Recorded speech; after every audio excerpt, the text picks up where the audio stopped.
Trans people, do I have your attention? Good. Are you a teenager who wants to change aspects of yourself in order to make your perceived gender match your born sex? Then you've come to the right place by clicking on this video. No wait, that's not true. Go see a psychologist and get that sorted out. No wait, that's also maybe not true. Maybe the psychologist is ideologically infected with right-wing brain rot and will just try to Trojan horse some conversion therapy into you, forcing you into the gender that's on your driver's license and distracting you with clever words for so long that your body has fully pumped itself with so many sex hormones that you're afraid of ever coming as trans because you're gonna get clocked more often than Sneeko did when he fought Sean Strickland. Or wait, maybe the psychologist is invested in left-wing wokeism, and they're going to fast-track you right on down the trans pipeline, and unlike Keystone, this one's going all the way, and in 6 months you're going to end up with botched bottom surgery, and using the pronouns dragon and dragon self. Dragon D's nuts off your body. The use of psychotherapy for gender dysphoria is hotly contested, even though it probably shouldn't be. On both sides of the spectrum, there are major excised worries that get everyone in the middle all riled up. I'm going to explain why this is by engaging in a misguided attempt at analyzing gender exploratory therapy, a type of talk therapy that aims to help clients explore their gender identity before committing to transitioning. So which of these situations described earlier is most likely? Well, the honest answer, minus hyperbole, is it depends. And that's the issue with psychotherapy for gender dysphoria. That's the issue with gender exploratory therapy. Like a skeevy massage parlor, there's always a hidden rub. And a rub here is that forms of psychotherapy for gender dysphoria can range from too fundamentalist to too uncritical and everything in between, and can be virtually impossible to tell the difference before really getting to know the therapist. But let's not get ahead of ourselves. What is gender exploratory therapy? Gender exploratory therapy, or GET, purports to be a therapy that helps the client better understand their gender identity, including identifying potential underlying causes of their dysphoria. The goal of gender exploratory therapy is, as you might well guess, to explore one's gender before making any decisions that have far-reaching consequences. It is intended to be a middle-of-the-road path that lies somewhere between immediately pumping the client full of cross-sex hormones or subjecting them to conversion therapy until the femme has left the boy and now he's just a man. GET is, if nothing else, controversial. To give you a taste of just how deep this rabbit hole goes, let me pre-masticate some tiny information morsels I've ingested and, like a mother bird, vomit them directly into your mouth. Gender exploratory therapy does not have its own Wikipedia page. Instead, the only entry for GET is found snugly nested in the third subcategory of the conversion therapy page.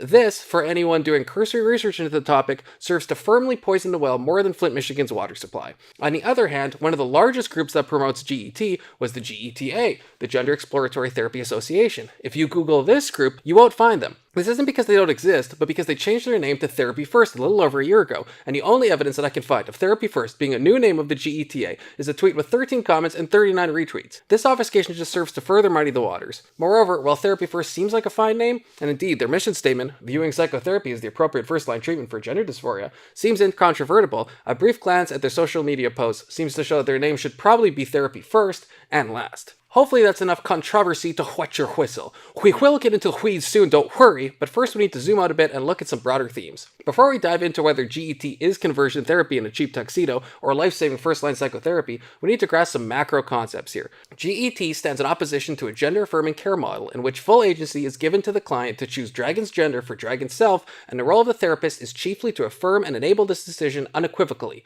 In the editorial, The Gender Affirmative Model, What We Know and What We Aim to Learn, the role of a therapist is described as that of a listener or interpreter, not a dialectic partner. In this journal editorial, we find such esteemed quotes as, "We define gender identity as the gender the child articulates as being, male, female, or something else." And, in this model, gender health is defined as a child's opportunity to live in the gender that feels most real or comfortable to that child. In these statements belies a fundamental difference between how proponents of GET see the issue and gender-affirming models see the issue. In the gender-affirming model, there's quite literally no pushback, and this is by design. The ethos that underpins this model posits that the child already knows their gender, so if a boy named Steve tells the clinician that they're actually a girl named Alex, the clinician accepts this at face value. Gender exploratory therapy, on the other hand, attempts to suss out underlying causes behind dysphoria and provide therapeutic pushback in order to ideally find the best possible gender expression of the client. Or at least this is the stated goal. One might ask, but does this happen in practice? And I'm here to tell you that one might have to STFU and continue watching the video to find out. So let's focus in on GET itself. What do the gender exploratory therapists say their stated goals are? Therapy First states firmly that therapists should provide appropriate care without pushing ideological or political agendas. This sounds middle of the road, which they go on to spell out directly, calling it a balanced path between unquestioned affirmation and complete denial of one's felt gender, even going on to low-key articulate the idea that gender is fluid. Personally, the only time I feel gender fluid is when I have a wet dream, but to each their own. Counter to what Wikipedia and critics of GET say, from the perspective of Therapy First, it is emphatically not conversion therapy. In their publication, A Clinical Guide for Therapists Working with Gender-Questioning Youth, they state that getting someone to accept their cisgenderness is not the goal.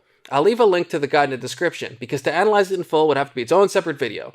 So, like a suspicious to-be-sorted folder, we'll have to be content to go through it later. Suffice it to say that this guide lists many factors which may contribute to someone having confusion over their gender identity, some more controversial than others. For example, on page 6 we find the claim that gender dysphoria can sometimes be the result of being distressed by same-sex attraction, leading people to conclude they're trans. This point in particular is highlighted by critics of GET, and reminds me of what I like to call the LGBTQS slippery slope. When kids were gay, the conservative push was that they weren't really gay and were just confused. Now that the kids are trans, the conservative push is that they aren't really trans, they're just gay. It's sort of a queer switcheroo that kind of feels like just grabbing the lesser of two evils in conservative eyes.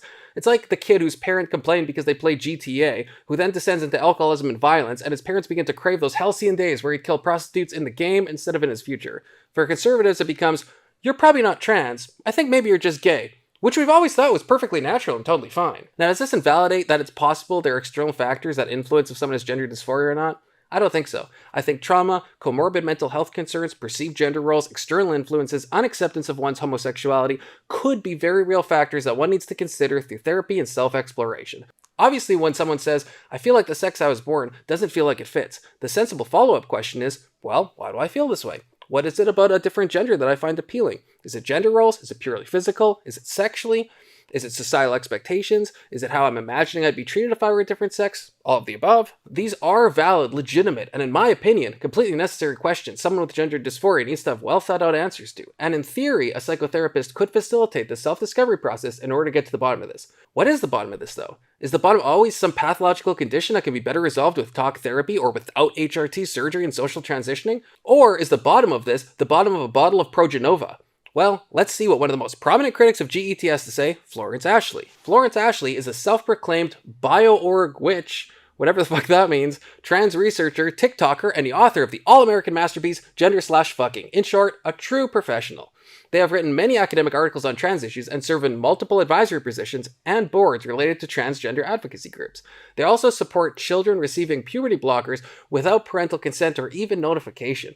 And they also have controversially argued that voluntary intoxication should very much be a legal defense in a court of law, specifically because of issues related to gender. Ready to have your mind absolutely blown? Some people, especially those that lean further right than a Peyronie's patient, aren't thrilled with Florence Ashley's ideas. And this became of particular note when they were chosen to be a part of the WHO Guideline Development Group on Trans Issues, an Avengers-like 21 team of gender-obsessed professionals that's being assembled to create new guidelines on the health of trans and gender-diverse people.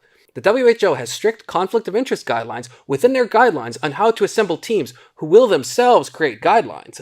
On page 58 of the WHO Handbook of Guideline Development, we read about non-fictional conflicts of interest, an example of which is the academic activities that create attachment to a specific point of view. This conflict of interest led to numerous complaints and even a petition in opposition to Florence Ashley's inclusion within the group, and Ashley then suddenly found themselves in a scheduling conflict and was recused from the committee. So why are we talking about this individual and their controversies? Well, they're one of the forefront critics of GET. If you Google Gender Exploratory Therapy, the first 3 results are either articles written by Florence Ashley or articles directly citing and linking Florence Ashley. And if you, like me, have enough free time to search for Gender Exploratory Therapy on Google Scholar, Ashley's articles have been cited far more often than anyone else on the topic. So this is an important individual to look at, and by briefly looking into the intrigue that is Florence Ashley, it serves as an illustration of just how messy this entire situation is. Looking into Therapy First is an unraveling ball of yarn, and looking into critics of GET is just the other end of that ball. Pull any strand you want, and you'll be left with more and more threads to follow, each leading to its own unique shop of horrors. Because at the end of the day, if you haven't caught on by now, almost all of this seems to come down to ideology. But enough about those fundamental considerations, let's look into Florence Ashley's work. Published in Perspectives on Psychological Science, Ashley's article, Interrogating Gender Exploratory Therapy, comes swinging right at the abstract by calling out the lack of specifics about GET. At first glance, this seems like a ridiculous statement. We just mentioned a 120-page clinical guide that's chock full of detailed descriptions.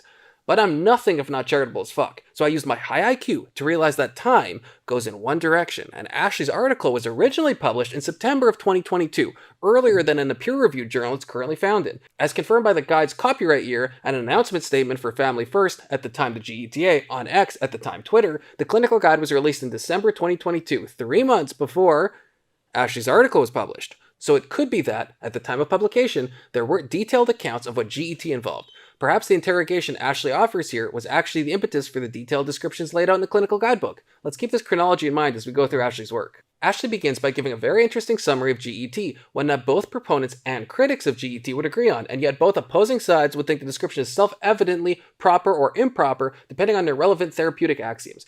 Ashley states that gender-affirming approaches follow the client's lead, while gender exploratory therapists seek to explore the potential roots of gender dysphoria. In my opinion of what comprises effective therapy, entirely following the client's lead is kind of a non-starter. I think whether it's gender therapy, marriage therapy, anxiety therapy, or whatever, there needs to be a level of pushback. It should be uncontroversial to say that people have defense mechanisms, negative self-talk, and can be mistaken about things. There clearly needs to be a balance between pushing back and accepting what a client tells you at face value. But this is not accepted between the gender exploratory camp and a gender affirming camp. Ashley states that GET is more akin to interrogation, or perhaps an inquisition.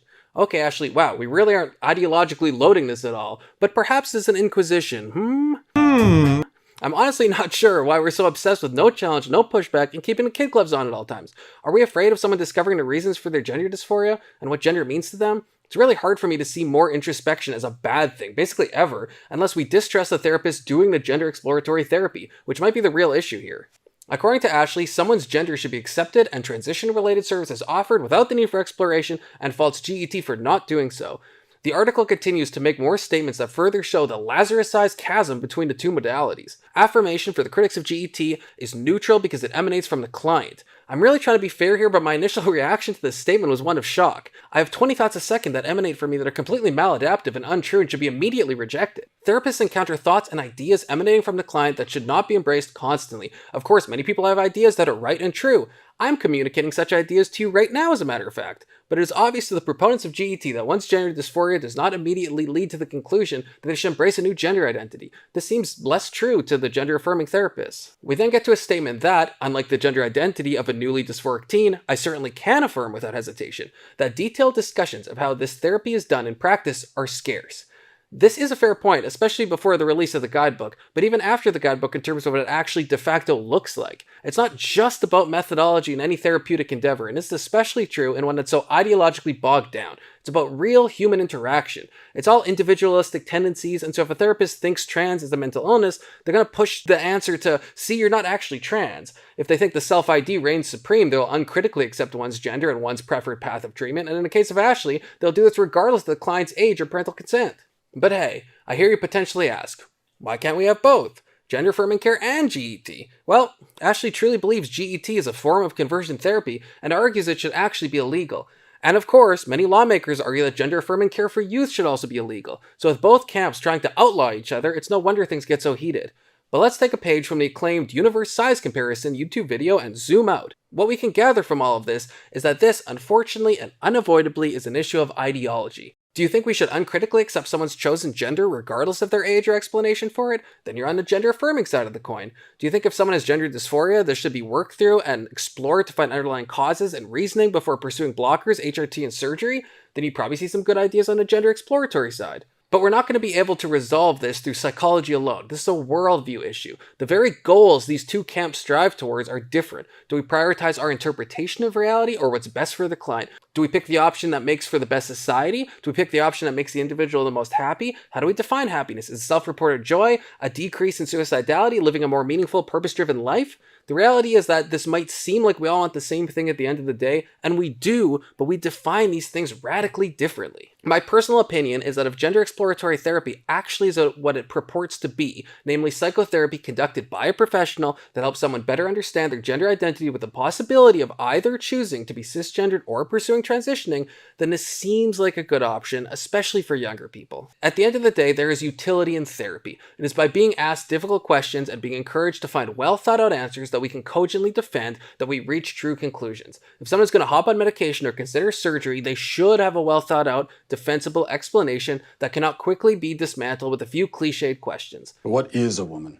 This is the same principle behind a dissertation defense, the idea being that the student knows their area of study so well that they can be probed and prodded and challenged, that their work can be so really thoroughly pressure tested through difficult questions. If someone can defend their position, it doesn't mean it's true, but it does mean they've undergone the prerequisite work to justify their belief in it. And when it comes to gender dysphoria, surely it's not controversial to say that someone should have as clear of an idea of why they feel the way they feel as a student defending a thesis or dissertation. If your response while watching this is that youth cannot be expected to adeptly defend their own gender identity and give reasons and potential causes that they hold to it, my response is that they are then too young to transition. So in the end, while it may be difficult to determine whether a psychotherapist is really just 3 smaller conversion therapists in a trench coat, there's still benefit in undertaking the process of psychotherapy for gender dysphoria, even given the risk that the therapist may be entirely too adversarial or the therapist ends up being too ideologically opposed to the outcome the client had in mind when they walked into the office. Note, I'm not saying that this risk tolerance is optimal. I'm merely saying there's still net gain in psychotherapy and utility in the therapist-client relationship, even given the potential risk. And with the issue being so ideologically bound, without going case by case, it is virtually impossible to know if any given therapist will provide solid, beneficial therapy. But no, this is basically true for all forms of talk therapy. They're all incredibly dependent on the quality and oftentimes the worldview of the therapist. And each therapist should be researched, then talked to, then engaged with in order for individuals to find less biased therapists who operate in balanced modalities who are not dead set on one outcome or the other.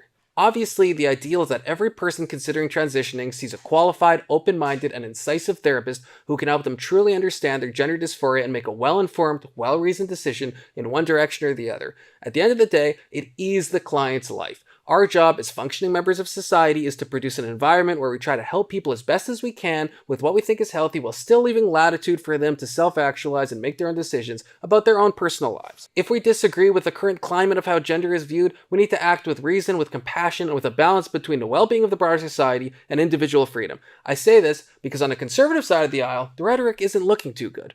In February of last year, Daily Wire host Michael Knowles said this on his show. You have to ban transgenderism entirely. You can't just ban it for the kids. It's got to be entirely. And after finding out that some people interpret his statement as a call to political violence, instead of nuancing his language in the future and being more precise to combat any appearance of a said call to violence, he instead took to the stages of the Conservative Political Action Conference to proclaim, transgenderism must be eradicated from public life entirely. This type of rhetoric helps absolutely no one.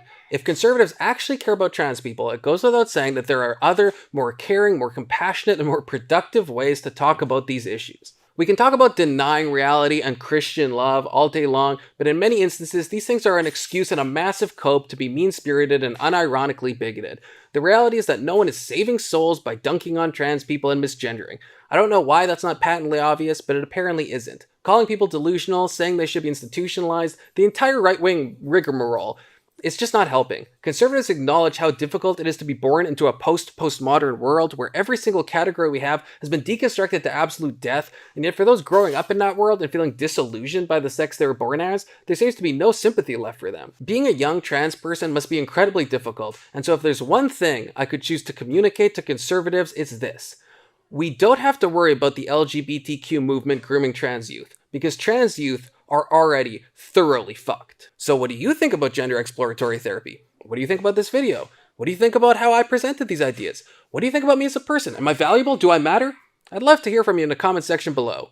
This video is sponsored by estrogen. Go and take it. Or don't. Talk to a psychologist.